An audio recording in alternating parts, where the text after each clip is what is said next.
Hello, everybody. Welcome. You might be listening live on 1150 AM KKNW in the Seattle area, or on transformationtalkradio.com anywhere around the world. Or perhaps you're watching on Facebook Live. You can find us on Facebook Live on my professional page or on Transformation Talk Radio's page as well. You might be listening after the fact on my YouTube channel, and we're starting to get videos up to the YouTube channel. So please find us over there too. But wherever and whenever you're joining us from today, very grateful to have you here. And I'm playing a bit of Russian roulette because I've got cats in the room, so we shall see. It seems that one of them is already trying to join us.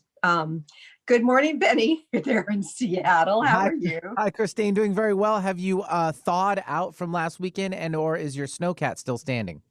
Well, I never did make a snowcat. I've got 3 cats, so I don't really need another. Okay. A fourth is really like going from somebody with pets to a crazy cat lady. Yeah. So I don't want You're to not push even it. close to that. Not even close.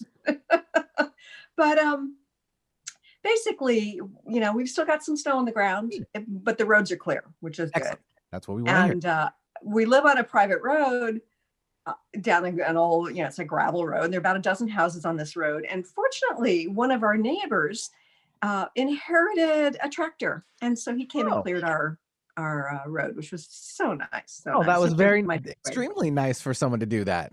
Yeah, very neighborly. And it's been kind of crazy, but at least it wasn't the 28 inches we had a couple of years ago. Right, that was a freakish thing we had. So it was. And good morning, Olivia, there at TTR. How are you? I'm doing well, Christine, and I personally am of the opinion that you can't ever have too many cats. But that's just me. That's one reason why I like you. I hear that's a proposal for cat sitting then maybe one day for you, Christine. I think Olivia's offered. Well, I think she's got kitties of her own. She's got pets of her own. Okay. Yeah. I'm looking forward to our conversation today. We're having Pat Alva Kraker on, and she was born and raised in El Paso, Texas. She lives in Fort Worth, Indy. Sorry. And she now resides in Fort Worth, and she's got a husband that she's been married to for 3 years. We're going to hear a little bit about her journey. And she's got a dog, Dakota. So, we're talking to another pet person. She has a bachelor's degree in business administration from the University of Texas and certifications in project management and coaching. After a 35 career in the IT industry, Pat Alva Kraker was faced with a series of challenges that altered her professional life forever. She was let go from a major technology company. Her husband of 22 years suddenly passed away. They shared 200-acre exotic animal ranch, then she had to close its doors. She's also a breast cancer survivor. And so she really knows what it takes to pull yourself up by your bootstraps, so to speak. I'd like to welcome our guest today, author of Katherine's Quests, One Woman's Journey to Elation, Pat Alva Kraker. Hi, Pat. Hi, Christine. What a pleasure it is to be here with you. It's nice to have you here. And I always appreciate how people face challenges and make their way through, because not everybody's so fortunate. For some, they go deeper and deeper and deeper into that hole of feeling victimized, of feeling as though they, that they can't really manifest joy again. But your book and your own personal journey says otherwise. Mm-hmm. Tell us a little bit about the dark nights of your soul and how you found your way out. Yeah, so I appreciate that. I certainly believe that that we're all on a sacred path, and that mm-hmm. the situations and events that happen in our lives are for a reason. So the 3 that were really powerful, that were life-changing, were the breast cancer, learning that I had breast cancer in my 40s. And it was really a time to stop and take a pause. Mm-hmm. No doubt about that. Yeah. What I And you found have no was, choice at that point, right? I mean, you're Because just like, okay, it's here, right? What am I yeah, going to do? Right? Am I yeah, going to crawl up in bed and die, or am I going to take control and responsibility of my own health? uh-huh. And you and I share a path when it comes to cancer. And I did Yeah. go down the traditional path and then went into alternative medicine. I decided that I had to take responsibility. I just couldn't rely on the doctors and turn over my power to Sure. doctors and then rely on them to heal me. Uh-huh. So I took responsibility for that from a mind, body, and soul perspective. It was a time where I not only took a pause with what's going on in my life, what is happening with my career, and how am I spending my time. Mhm. Because what I've learned about breast cancer and studying Louise Hayes is that breast cancer is associated with overgiving and Mm, just lack of self-care and just giving to the family, to right. work, to the community. And that was me. I was absolutely overgiving Mhm. and decided really to go within and find a different way of living and take responsibility and say, you know what, I'm going to come out on the other side a wiser, stronger woman, Mhm. and I'm going to do it a step at a time, Yeah. and I'm And I going to think go it's really within. important for everybody who's listening that we, to underscore though, each of us has our own journey about how we approach health crises. Mhm. And some people choose completely holistic. Some people choose a mix of holistic conventional. Some people are just like down that conventional path. And I really think that what's important is that it's in alignment with Mhm. what feels right to us, Mhm. not just like what somebody says we're supposed to be doing, but instead like this feels right. And Bernie Siegel, who wrote Love, Medicine, and Yes. Miracles, Yes. he's this amazing man who is a surgeon, by training, and he was a surgeon for many years.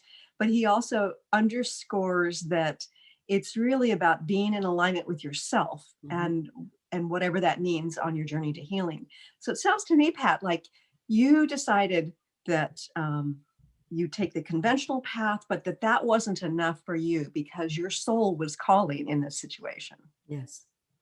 I absolutely, in one way, Christine, I feel like the cancer was a catalyst for me to actually open myself up and embrace alternative medicine.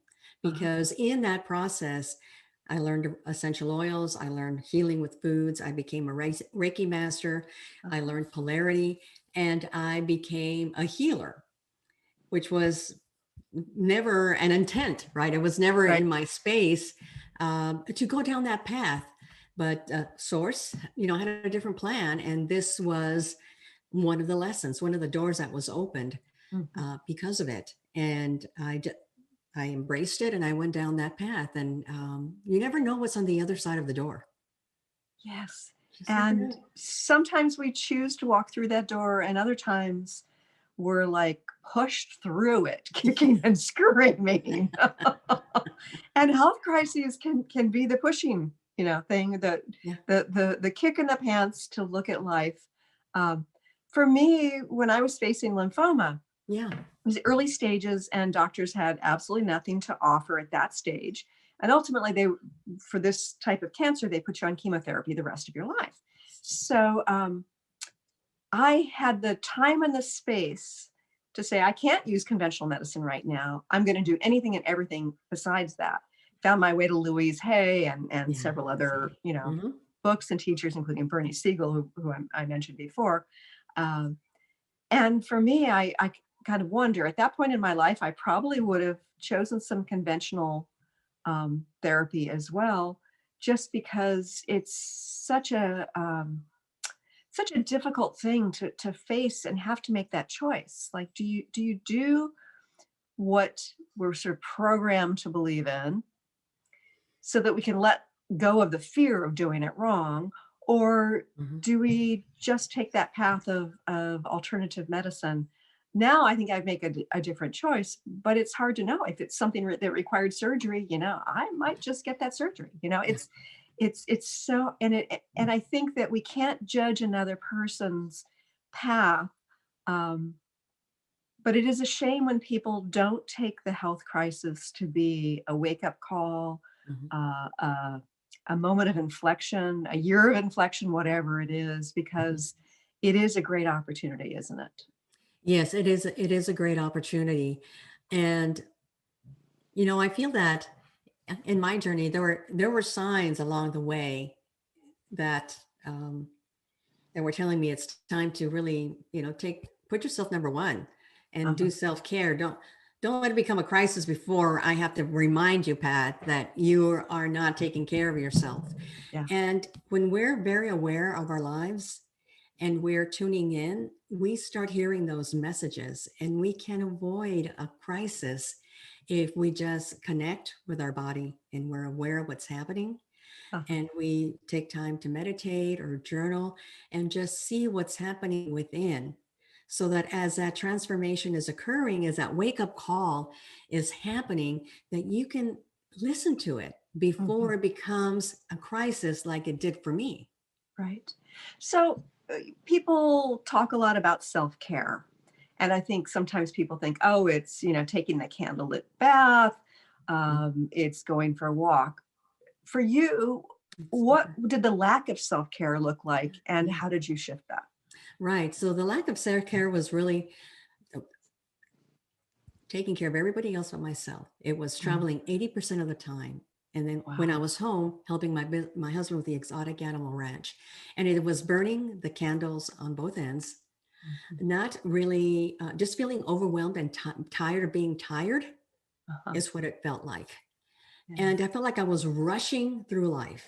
It was just one day after the next. What do I need to do today? And there wasn't this level of peace that I wanted. Uh, And having an opportunity to really sit back and say, what is self-care? For me, it's a mind, body, and soul adventure. It's a mind, body, and soul activities that you practice every day to bring that level of wholeness, peace, being grounded and centered, so that when you're living life from this space of a contentment, and you're mhm. responding to life versus reacting. Oh, I love that. I love that. Two things that I really appreciate. You said self-care is an adventure.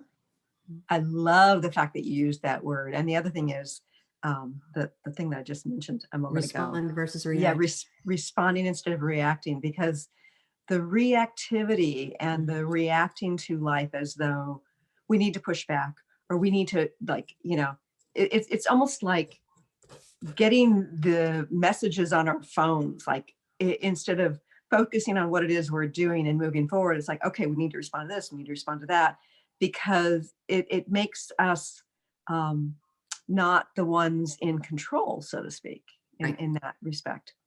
Right. We are not empowered. We're not coming from a point of power, and we're Mhm. letting outside sources drive our activity and our emotions and our Yeah, feelings and decisions. right, right. And that, in that situation, it can end up making us feel either overwhelmed or exhausted, like you said you were.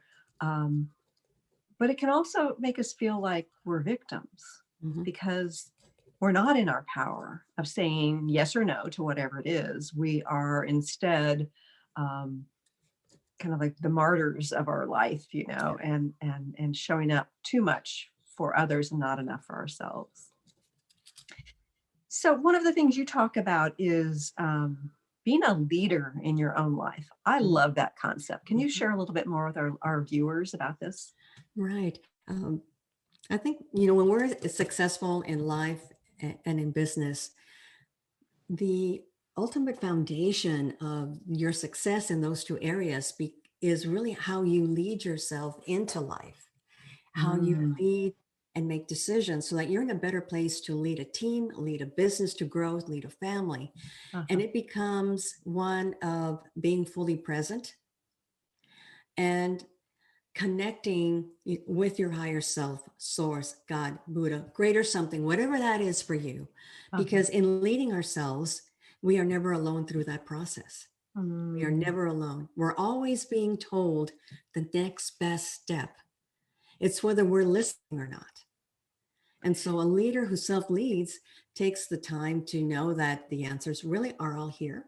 mm, And we can ask for the answer, be fully present, and know that you're always at choice. I love that. to whatever is in your highest interest. When you were first diagnosed, did you feel alone? I did. It was way back in the 40s. I was in my 40s, and at that time, cancer wasn't really talked about like it is today. It wasn't as Mm, prevalent. So I went into a cocoon when it came to cancer, and I really took a step back and really didn't, really participate with my team like I could have. I just really stepped back and was. I saw other people around me who had cancer and just kind of stepped back and kind of exited life. And mhm. not like it is today. I mean, if you have cancer, you say cancer, and everybody jumps in and hugs in. There's all these resources, and it Right. was totally different when I was going through my experience. It's like, Mhm. shh, we don't Yeah. want to talk about it. Yeah. It's interesting that you say that because I've heard, I know somebody who got was diagnosed with COVID, Mhm. and I think it's debatable about whether it's really truly identified or not. But there's a virus there, and um, she was trying to figure out, does she keep it quiet Mhm. because there's this stigma attached if you get ill, like really, Yeah. and but she was making the choice. She said, I think I'm going to talk about it because yeah, she didn't feel well for a good week. It wasn't horrible, and she's like, maybe I should be telling people so that they understand that it's Mhm. not a death sentence, that it's not something that's really bad, and that it's okay to talk about it. So it Yes. took some brave people to step out of the stigma of cancer, and I really hope that we can have the same thing, relating to COVID and Yes. influenza and whatever else comes up, because being sick isn't anything to be ashamed of. I agree. And we, although I think we have responsibilities towards ourselves, and sometimes that can, if we don't face those and embrace those, it can lead us to illness. But sometimes it's just a path that our soul is taking us on because we have another role to play, we have lessons to learn. Mhm. So there shouldn't be any judgment about it, and there shouldn't be Abs- any stigma. Yes, I totally agree with that. I totally agree with that. And also, I think it's the surroundings of how we grew up, because my parents and all their siblings, they never talked about an illness. Ah. My father never wanted to know that, he didn't want his friends to know that he was suffering. Mm. And I just really kind of picked up on that from my parents, that you never tell others that you're sick. And Mm. I'm like, that doesn't really serve me if I do that. So it was interesting, the influence that I had around me that caused me to not want to really talk about it. Mhm. And today, it's really important that we talk about it, because the healing is at the emotional, physical, and mental level. And sometimes we need others to help us expand our capacity to deal with the illness. Absolutely. And the flip side of that is something that I faced in my family, where people, our family talked about the illness Mhm. within the family. Like it was such a big deal. I mean, you got such attention if you were sick, and, Mm. oh, poor baby, or I'm feeling so terrible. I'm victimized by this terrible, cold that came my way, whatever it was. And so when I first learned that I had the early stages of lymphoma, the one thing I didn't do for the first year was tell anybody in my immediate family, because I knew that I would get attention from Mhm. that. So there's got to be this, and I didn't want to like have an excuse to sort of keep it in my body, right? If I was getting all this attention, this love and attention from Right. my family, I didn't want to be getting something positive out of my illness besides my own personal growth. And so it's a balancing act It is. between not wearing it on your sleeve like, poor me, I need something from everybody in the world because I've been victimized by this, and being open and honest and communicative about it so that you can get the support you need, and also everybody around you can grow, including Yes. yourself. Yes. I totally agree with that. And it's So it's one of the things that I teach in there is embrace your journey, yeah. because there's a lesson in there, and if you don't learn what the lesson is in your journey, just like you just said, there will be another circumstance that will present itself so that you can learn the lesson you're meant to learn. Right. Yeah. And one of the things I've learned is that if you ignore the lessons that your soul is trying to teach you, those lessons just get bigger and bigger, and the consequences become larger and larger. I agree. Yeah. So what is it about our journey that is sacred? Because, a lot of people are thinking right now, I've been forced to be in my house. I've been, fed a whole lot of fear on a daily basis in a variety of ways. Life isn't what it should be. Many people are facing relationship issues. Many people are facing the death of a loved one. People are struggling financially. What is it about this journey that can seem so lousy at times? What is it that makes it sacred? For me, what makes it sacred is that, first of all, no one else is on the same journey that you're on. So there's a uniqueness to the journey that we are all on. And it's a special journey unique to us. And if we embrace it as, this is unique, I'm on a special journey to learn and make an impact.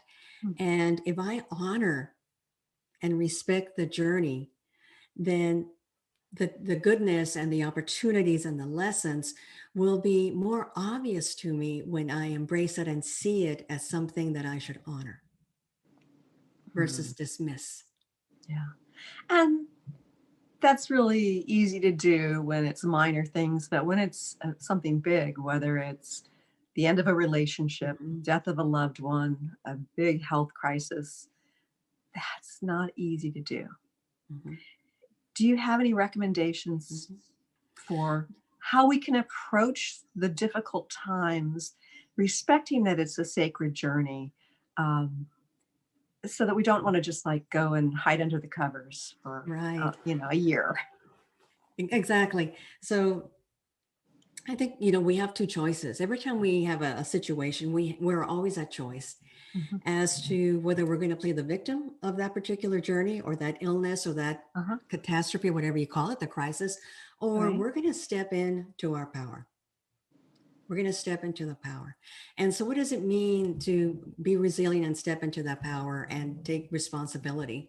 Is to really be totally present to the moment of whatever's happening, be present to the day and be present to the situation that has come to you and has unfolded in front of you versus focusing on the past or focusing on the future. Yeah. So your ability to have that sense of resilience and empowerment comes when you're in the moment and you're present with what's happening. And we have the capacity to ask for answers to guide us through the next step. So we are never alone in our process. We can count on our higher self, God, spirit, whatever that is for you, is to make that connection and ask, what should I do today? What is in my best interest to do today? And just be open to hearing the answer, because we don't have to know the how of how we're going to come out of the circumstance. We just have to be open to hearing the message of how they're guiding us to the other end of the situation. So many times we spend, how am I going to get myself out of it? What am I going to do? We're so focused on the how that we forget about being in the experience and allowing our spirit to actually unfold the how for us. And if we had that level of trust in ourselves and in spirit to tell us the how, we would come out of that situation faster, wiser, smarter, with more peace. And it's kind of a paradoxical situation, because I think a lot of people make it conditional that they'll be in the now if it's going to get them through faster, as opposed to just being in the now. Because there's no promise that we're going to get to the other side. I mean, I have faith at this point that we do in one way or another, but we have to be in the not knowing that we're going to get through it, not knowing how we're going to get through it, not knowing if we're going to get through it. And that is really letting go into the moment. Yes, it is surrendering, right? Yes. You are surrendering and you are being fully present to the moment, because that's really all we have. Yeah. We're going to take a quick break, but stay tuned for more here on the Christine Upchurch Show.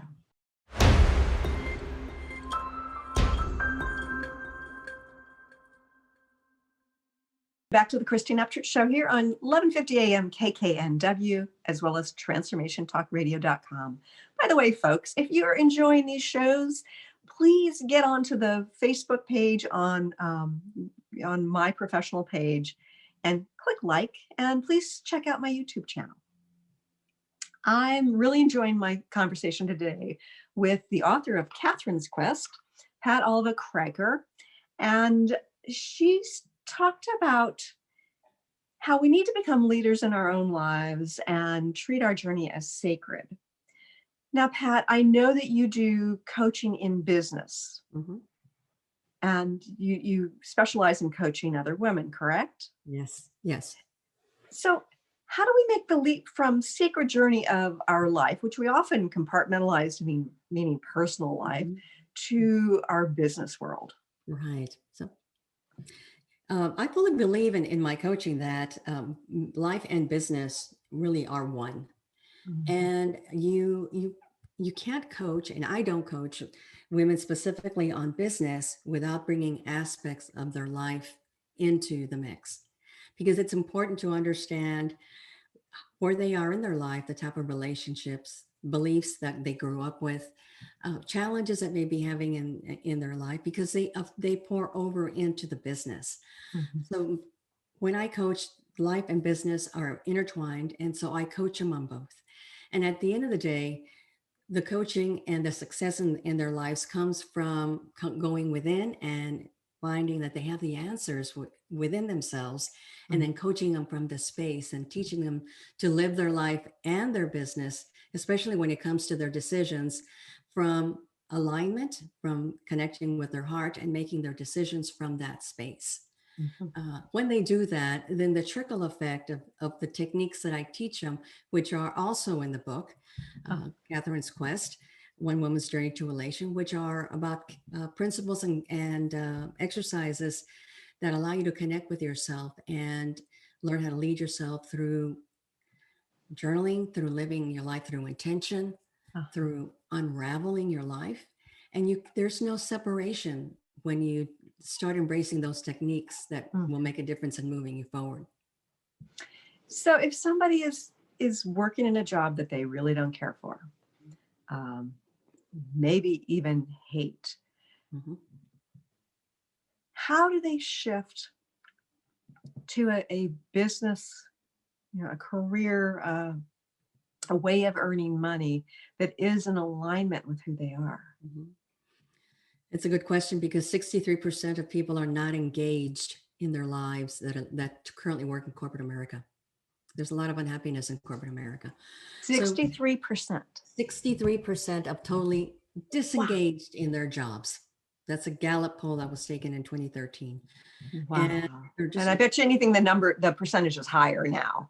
It's gone up. So a lot of us are not happy in our job. We just don't give ourselves permission to make a different choice. And so it begins with, are you willing to give yourself permission to take a different route? You may have been trained in society, trained in socialization. Your parents said, when you graduate, you go to this job and you do this job forever. And you get to a point where that is not really me. Yeah. And so giving yourself permission to say, you know what, I am not happy here, and I'm willing to take a risk to do what I truly love to do, and start establishing a pattern, a plan, if you will. So the question that I would have with my clients is, okay, what would be your ideal job? Tell me. If money, resources, everything was available to you, what would you do? And then we dig into that. What would it feel like? What would it look like? Who would you be working with? What would you be doing? What would your office look like? What would your working hours look like? And I invite them to dig deeper into what their ideal job would look like. And once they're very clear on that, then we go to the next step and we say, okay, let's create a plan to get you to that ideal job or that ideal business. And if it's a business and it's slowly, then it's stay in your job until we develop the plan and we start transitioning you slowly into your business. I don't invite anybody to jump from a corporate job or immediately into business. I say, let's start working your business plan, your business structure, so that slowly over time, when you're ready and you're ready to leave your job, you already have a nice foundation for your business and you're already seeing some clients, selling product, whatever that is. So that it becomes an easy way to make that transition. One of the things you just talked about in a variety of ways just now was about our belief systems. I think that often what happens with our belief systems is we get socialized, we get conditioned, we take on the prevailing beliefs of society, and then we think of it as truth. Yes. How do we let go of some of these perspectives that are keeping us jailed and imprisoned within our own minds, but we think it's within our life? You know what? I love Byron Katie's work, which he talks about beliefs and how we ask ourselves, as we bring that belief system up into our psyche and how it's affecting our life, and asking ourselves, is this belief true for me? Is it true for me? And is this belief helping me move forward? And if the belief is keeping you stuck, is keeping you in fear, then what would be the opposite of that belief?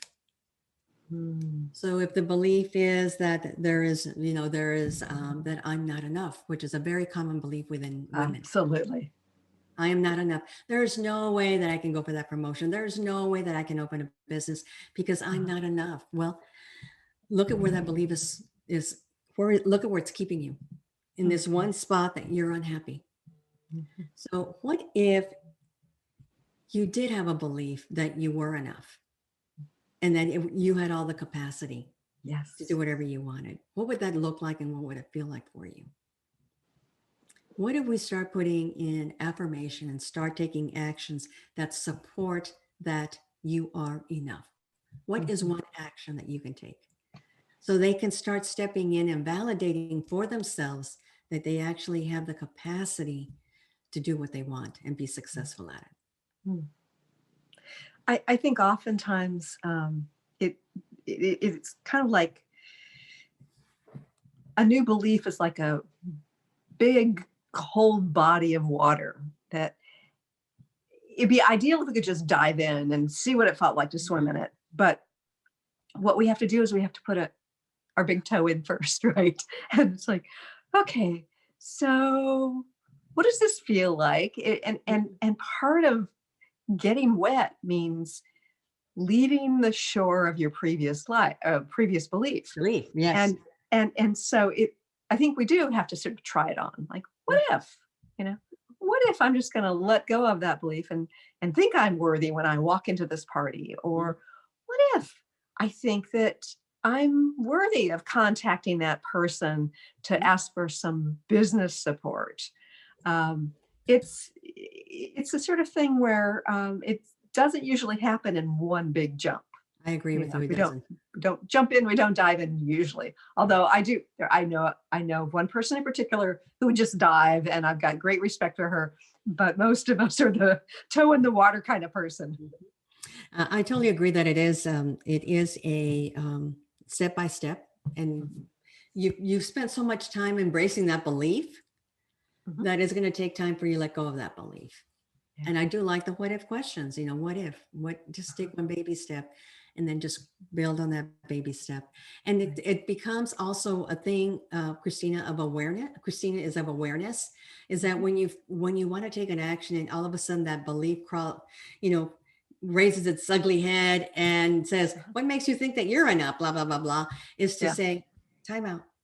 okay, there's that belief again. So Uh-huh. I get to choose right now as to whether I'm going to believe in that or whether I'm going to take a chance on myself Hmm. and just go and just take that action. Right. Right? And It's I a think that change starts with awareness totally.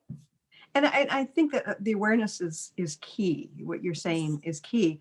And it's not just about the thoughts that go through our heads. It's also about what we feel in our body too, Mhm. right? Mhm. Because um, if we're thinking about, say, contacting that person, that potential mentor for support, and if we're feeling the tightness in our solar plexus or feeling some tightness in our throat, then that's giving us a message that there is an underlying belief that may need to be explored. Could be it's the wrong choice. There's a message like that.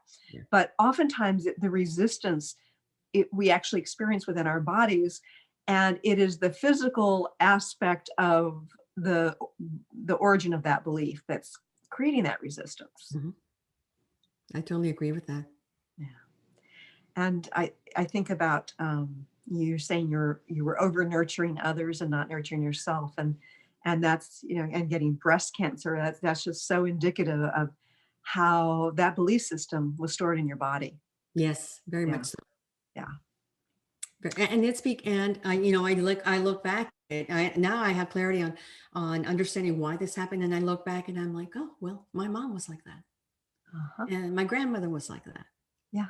and my aunts were like that. It was, and my mom also had breast cancer and ovarian cancer. Oh my goodness. So I could go back and see the pattern, and I'm like, Mhm. so now my sisters and my nieces, it's like I tell myself, how am I going to be the example Right. of self-care so that they know that it's important in order to succeed in their life and to serve others, is that they need to take care of themselves and fill their cup first Yeah. before they can give to others. Yeah. And I think that's a really important point because I think oftentimes when you see something like that running in the family, the physical ailment, people tend to think, oh, it's genetic. Well, there may be genetic predispositions, but as Bruce Lipton talks about, there's got to Yes. be something environmental or internal that triggers that manifestation. So kudos to you to be sharing that with other women in your life so that they don't have to have that experience. Right. Yeah. Yeah. Before we Absolutely. go any further, I want to make sure our listeners and viewers know how to connect with you. What's your website? And can you tell us a little bit about what you offer? Yes. So my website is called majesticcoachinggroup.com, as well as my Facebook page and LinkedIn, majesticcoachinggroup.com. And my book is available there, as well as my journal. And it also comes with affirmation cards, which is available on my website under the Catherine's Quest tab. I love working with women and helping women and grow their business with ease and grace by connecting with who they are and working from this space. And I do it through VIP days, which is a 4 to 5 hour immerse experience on a topic that's of interest. I work in a group environment where I work with 10 to 12 women at a time, and I hold retreats. So you can learn all about who I am and what I do by going to majesticcoachinggroup.com. Okay. And I will be posting 3 retreats coming up, one in May, one in September in Dallas, Fort Worth. And then in April of 2022, I will be going to Sedona. So if you're a Ooh, retreat, fun. yeah, if you're a retreat type kind of gal and Yeah. you're into self-care and business retreats, then you want to get on my waiting list so that I can let you know. Yeah. And, Dallas Fort Worth, I happen to know personally that they've got the best Tex-Mex in the country. Yes. So, and great Southern hospitality, which is, so it's a wonderful place too. I know Yes. that many people think of Sedona as the place to go, but which is a wonderful place. But the Dallas Fort Worth area too has its special aspects as well. Yes, absolutely. And I love that you're doing retreats, like physical retreats. Mhm. I happen to be in a state that's just been so incredibly locked down. It's very frustrating. I have a lot of admiration for other states that are a little bit more hands off. I know Yes. that some people think that's sacrilegious, but I tell you, the fear is toxic, and I think we need to connect in person. And I'm looking forward to being in group gatherings again. I'm looking forward to teaching in public as opposed to just like on Zoom. We need that. We We need definitely need that. that. And Yeah. women are talking to me about that. I'm a connector, and I, host a lot of events at my home, and I get calls. And when are you having something in your house? When are you going to bring us together again? And I feel it, and I hear it, and I sense it. Yeah. Women Yeah, need connection need right it. now. So what is it? I know you specialize in coaching women. What is it about women's challenges that differ from men's challenges from your perspective? Of course, you are a woman, so you probably can't immerse yourself into a man's experience. But from that higher level perspective, how are we different? With women, one of the challenges that I see a lot in women is they don't feel that they're enough. Not enough to even go to, whether they're in corporates, because I coached women when I was in corporations and corporate America, is that a job would become open and they would list the skill sets that they need. And a woman would say, well, I don't have all those 10 skills. So I'm not enough to be able to apply. Right. And I'm not enough to be able to own my business. So the fact that we don't feel that we're enough is a major one. Yeah. Lack of clarity, of what we want. So when we work on clarity, and then we work on the courage, then the confidence comes, and we say yes a lot. So we don't have boundaries. We don't have boundaries, and if we make boundaries, we don't honor them. And so we're doing a lot for other people, and we don't know how to say no. And we're not really living aligned with our values because we don't have boundaries that we really stick to. Yeah. And it's interesting because the boundaries, I think, are a huge issue for women. Yes. The overgiving, the not being able to say no. And one of the things that, I'm sometimes teaching others is that it's a very spiritual thing to say no when it's appropriate. I think that from a cultural perspective, we think that how we are defined, how we're viewed in terms of our, how loving we are, how spiritual we are, it somehow equates with how much we give. And some people may perceive that as financial, but I think women tend to perceive it in terms of giving of themselves directly. And it seems very appropriate to set boundaries. What are some of the benefits that you perceive to setting boundaries? Yeah, there's a lot of benefits to setting boundaries. First of all, you teach people how to treat you. First of all, Yeah. Oh, you teach that's so people important. So important. Yeah. It's so important to teach people how to treat you, and that comes through boundaries. Yeah. And there's your self-esteem goes up when you start setting boundaries and honoring your boundaries. So you teach people how to treat you. Right. Your self-esteem goes up. You feel more confident. Once you start creating and sticking to boundaries, then you start creating more boundaries that align with your values, and you start living a value-based life. And a value-based life equals your ideal life. So in your own transformation,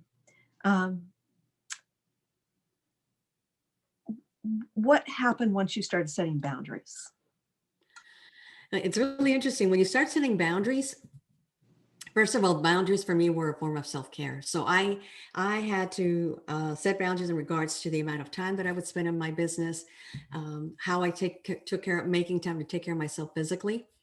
And one of the things that I noticed is I became happier as a person because I started setting boundaries and honoring who I am as a person, and honoring myself physically, mentally, and spiritually, which I talk a lot about those morning routines in the book, because it's important to have a routine that is embraced around self-care.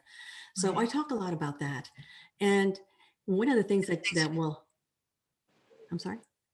One of the things that happens when you start setting boundaries is that it forces people to change. And so there will be some resistance that you need to be aware of and have to be ready to deal with. Mm-hmm. Is that you're asking people to behave differently because of a boundary that you've set. Yeah. And the strength to be able to stand in your power and say, this is why this boundary is so important to me. So it just starts changing the quality of your life, your self-esteem, and the way people treat you. And there's And and on and on. it's also risky though, from my perspective, because if we are true to ourselves and set the boundaries that we need to set in order to respect ourselves, it can force us down a path of change. And that can mean leaving a dysfunctional relationship, leaving a job that's making you unhappy. How do you advise people to deal with the fears that come up with the potential for significant change? Right. So the question is, it will require change. Mhm. And what is it that you're afraid of?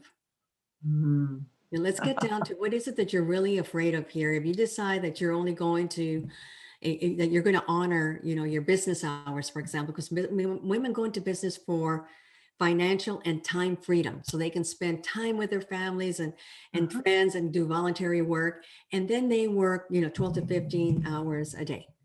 I said, so what's the point of going into business if you're not willing to honor the boundary in regards to your business hours?